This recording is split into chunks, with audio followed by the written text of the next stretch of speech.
Pastor Truck. Well, I missed the girls. I did. I absolutely did. And all of their drawings I still have hanging up and in my office. So that's very sweet. If you will stand for the reading of the gospel.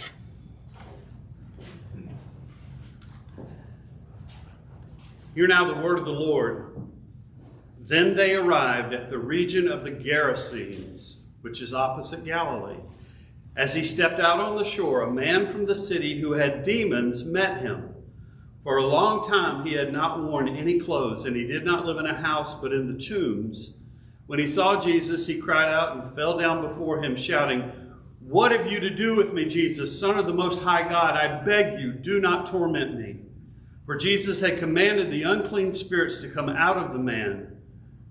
For many times it had seized him, but he was kept under guard and bound with chains and shackles, but he would break the bonds and be driven by the demon into the wilds. Jesus then asked him, "What is your name?" He said, "Legion," for many demons had entered him. They begged him not to order them to go back into the abyss. Now there on the hillside, a large herd of swine was feeding, and the demons begged Jesus to let them enter these. So he gave them permission. Then the demons came out of the man and entered the swine, and the herd stampeded down the steep bank into the lake and was drowned. When the swineherd saw what had happened, they ran off and told it in the city and the country. Then people came out to see what had happened. And when they came to Jesus, they found the man from whom the demons had gone, sitting at the feet of Jesus, clothed and in his right mind. And they became frightened. Those who had seen it told them how the one who had been possessed by demons had been healed. Then the whole throng of people of the surrounding region of the Gerasenes asked Jesus to leave them, for they were seized with great fear. So he got into the boat and returned. The man from whom the demons had gone out begged that he might be with him, but Jesus sent him away, saying, "Return to your home and declare how much God has done for you." So he went away, proclaiming throughout the city how much Jesus had done for him. This is the word of God for the people of God. Thanks be to God. You may be seated. So, fun reading today. The reason Methodists baptize babies is because of prevenient grace. So if you've been around the Methodist Church a while, you've heard this phrase, prevenient grace. This is why we baptize babies. Prevenient grace is the grace of God that enters your life before you're even aware of it. Before you're even born, God chose you. Before you were even born. So you are named and you are claimed by God before your birth. And so what we do in baptism is we celebrate that and we name and claim you and that infant for God. And that's why when I baptize people, I don't use their last name. Hopefully when you were baptized, the pastor didn't use your last name. You're really not supposed to. So when I baptize, I say I don't say Charles Robert Frost, which is my full name. I baptize you in the name of the Father, Son, and Holy Spirit. I say Charles Robert, I baptize you in the name of the Father, Son, and Holy Spirit, because you have a new name in baptism. My new name in baptism is Charles Robert Christian. But Charles Robert Frost III is my full legal name. And it's the name that people know me by. It's the name that's on all my legal documents. But you call me Chuck. Others call me Chucky. Charles Chucky Robert Frost III tells a story. I am the third generation of the name Charles Robert Frost of Middle Georgia. More clearly, in fact, with that third on the end of my name, more clearly than almost any other name, my name represents specific people, two specific people. My father, Charles Robert Frost Jr., and my grandfather, Charles Robert Frost Sr. But my last name, like your last name, represents a long lineage of people. And yet, with all the people that our surnames represent, we all have our own unique identity. There is no one else like me. There is no one else like you. And though we bear the name of others, we are our own person. I am not occupied by anyone else. You are not occupied by anyone else. So today in our gospel reading, when Jesus asked the Gerasene demoniac, the man who was possessed, he asked him what his name was, and he said, "My name is Legion."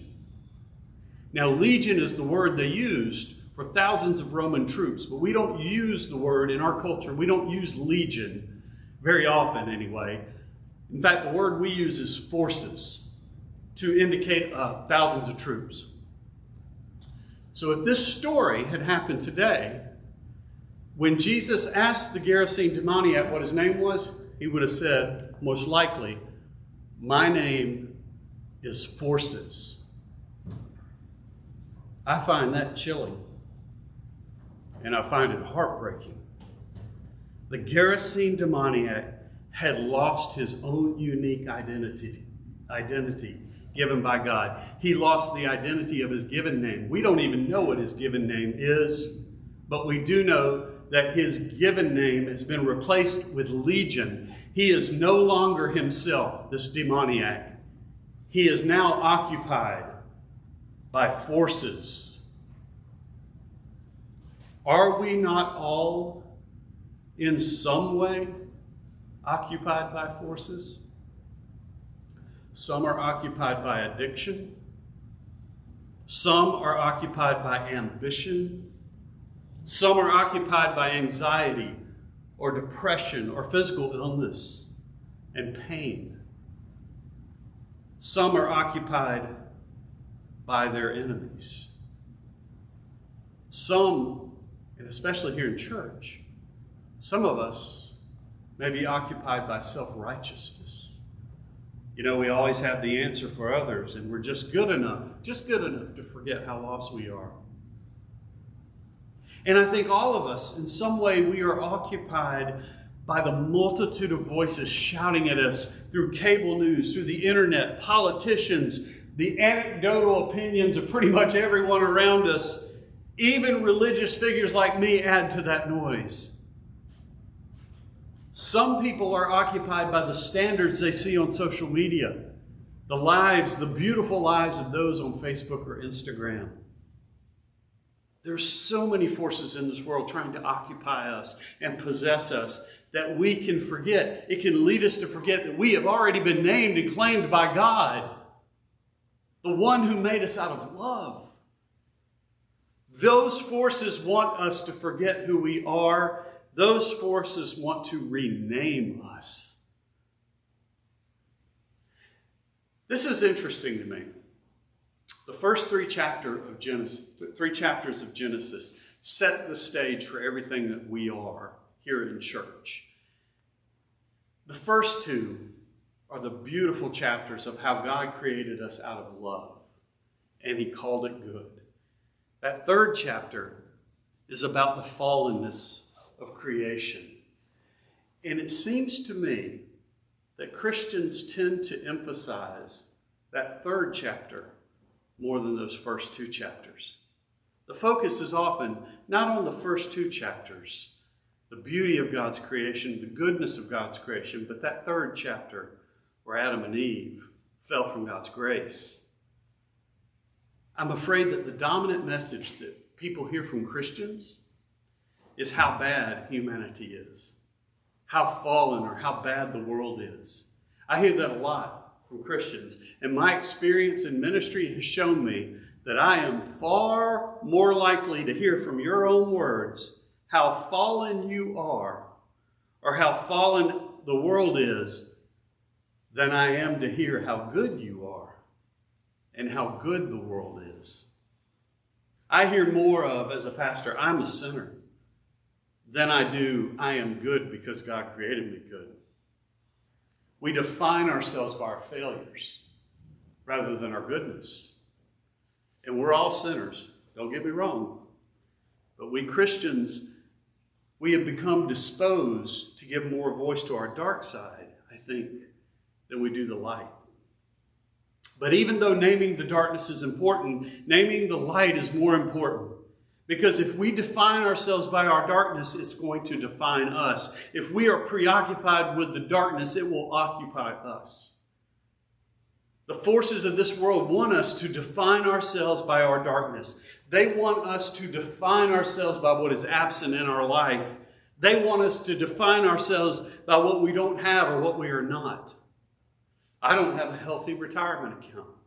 I don't have a nice car. I don't have the perfect family. I don't have the latest fashion. I don't have the body of a model. I don't have the latest smartphone. I don't have. The forces in this world want you to define yourself by what you don't have, by what you are not.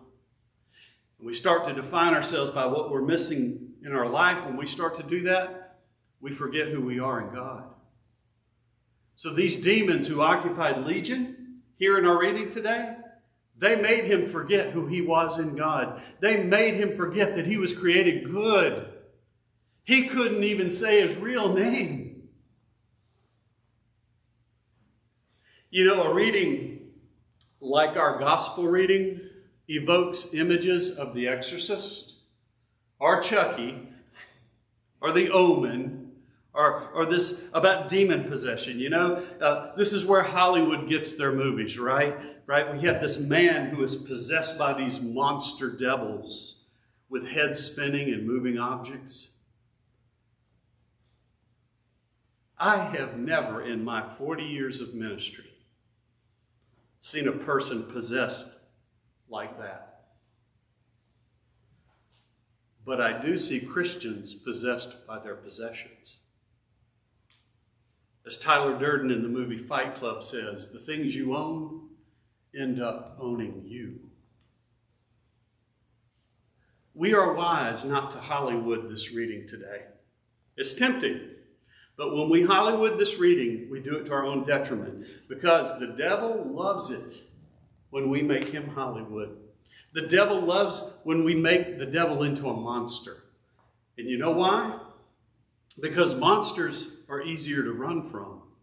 Everybody runs from a monster, so the devil loves it. We make him into this scary being. Everybody's going to run from that.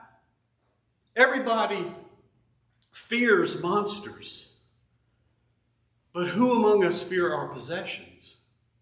Who among us fears the comfortable life we've established for ourselves? We are instead very comfortable with all that. But the devil wants us to be comfortable because we get too attached to it. In the story that's right before this one, in Luke, a storm is raging around the disciples in a boat, and they're understandably frightened. And with one word, Jesus calms the storm. And you know what the disciples say? Who is this man? The disciples, they don't know who Jesus is. But you know who does?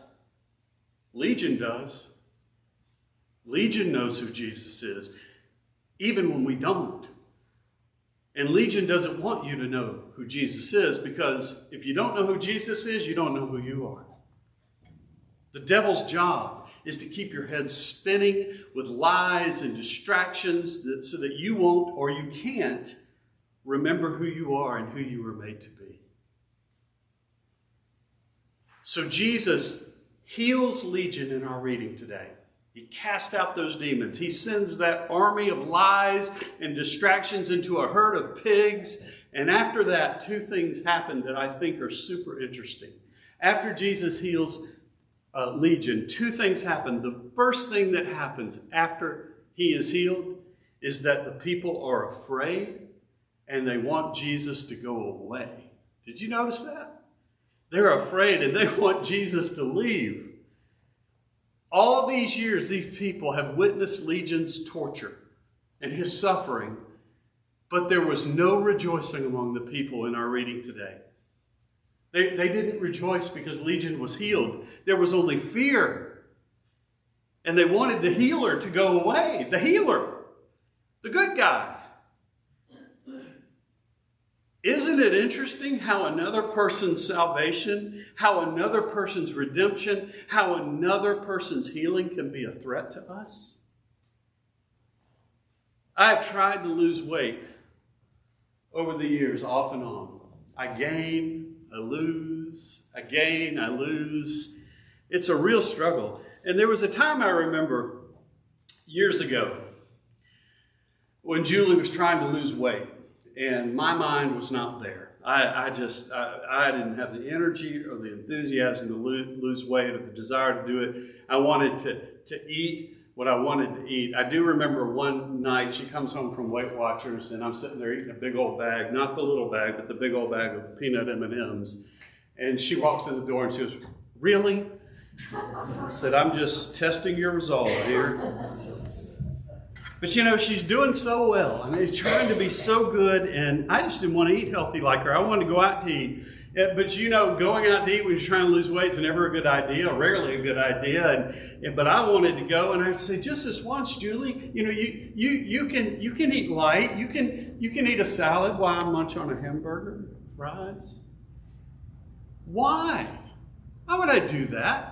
I mean, I certainly wanted her to be healthy, or so I said, or so I thought. But you know, her salvation, her healing was kind of a threat to me.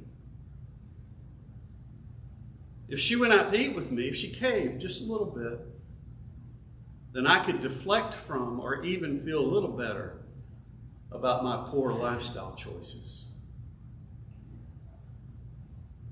You know, when I became a Christian, not everyone was happy for me. Sometimes we prefer to have other people's demons near us so we don't have to deal with our own. Having Legion around was comforting to the people. Legion personified their own demons. Maybe they wanted Jesus to go away because if Legion is saved, then they would have to face their own need for salvation. If Legion is saved, then maybe we are the sick ones now. Here's the other interesting thing about the story. After Legion was freed from being bound by demons, he wanted to bind himself to Jesus. He didn't want to leave Jesus' sight. In fact, the English translation that we read says basically he wanted to be with Jesus. The Greek says he wanted to bind himself to Jesus. That was fear too. That was fear as well. Maybe most of you, because true freedom can be a frightening thing, but maybe most of you have seen the movie Shawshank Redemption. Anytime you're flipping through, do you just stop and watch the rest of it? I do. I did the other night. Well, one of the tragic characters in the story in that movie is Brooks. Do you remember Brooks? You know, older guy, he'd been in prison all his life, and he was due for parole. And when Brooks got out, he didn't know what to do. He worked in a grocery store for a time, but it was just too much. It was too overwhelming. And in the end, Brooks hung himself. And the scene cuts to him hanging, and Brooks was carved into the rafter. Brooks was too comfortable. Brooks was too used to his bondage to be able to handle his new freedom. And when the other inmates were reflecting on Brooks' suicide, Morgan Freeman's character Red said this. He said, "These walls are funny. First, you hate them. Then you get used to them. Enough time passes, it gets so that you depend on them." You know, we all can and we all do become dependent on the forces in this world that we allow to occupy us. We don't want to be free of them because true freedom is more frightening. We've gotten quite comfortable with them. You know, I heard one pastor who works with Kairos Prison Ministry say that when they're counseling the inmates who are soon to be released, rarely do any of them talk about anything other than their fear of getting out. That's what dominates the conversation of those prisoners who've been there a long time. Because those gray walls have become a comfortable place. They know what they can expect. They know the routine. The prison walls don't frighten them any longer, but freedom does. Stockholm Syndrome's a real thing. But Jesus didn't let the free man hold on to him. Just like he didn't let Mary hold on to him, because real freedom is not clinging, even if by your own choice. Jesus knew that if this man wanted to sustain his freedom, if he wanted to remain healed, if he wanted to remain whole, if he wanted to remain saved, what he needed was not to be bound to anyone. What he needed was to go share his freedom. Jesus said, go and share with everyone the work of God in you. Because you can't be possessed by anything you willingly share. You can't be possessed by anything you willingly give away. Wealth will imprison you unless you share it abundantly. Power will consume you unless you willingly give it away. Salvation is not complete unless you tell others about it. Because sharing the good news of what God has done for you is the surest way to keep the demons at bay. Let us take a moment of silence.